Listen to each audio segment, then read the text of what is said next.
আমি প্রেস ক্লাবে আজকে 7 মাস ধরে আসতেছি। আমি ডিপজল ভাইয়ের ভক্ত, ডিপজল ভাইয়ের খুঁজে বেড়াইতেছি।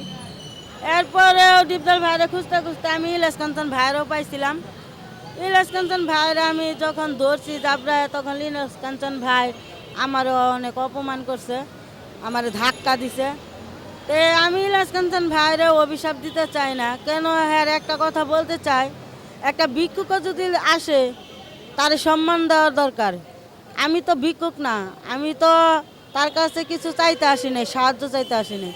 তাকে বলতে চাইছিলাম যে ইলিয়াস কাঞ্চন ভাই, আজকে আপনি বেদের মেয়ে জুৎনা ছবি করে আজকে আপনি এত দূরে আগাইছেন, আপনার কাছে গরিব দুঃখী গেলে আপনি তারে ঘুরাই দেন না।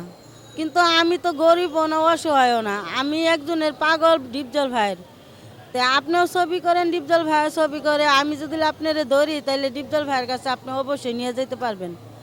এর জন্য আমি আপনাকে ধরতে চাইছিলাম, কিন্তু আপনি ছবিতে যেরকম ভিলেনের পাঠ করছেন, এরকম আমার লোক ভিলেনের পাঠের মতন আমার এমন জুড়ে ধাক্কা দিছে, আমার দর্শক সবাই দেখছে ভিডিওটা।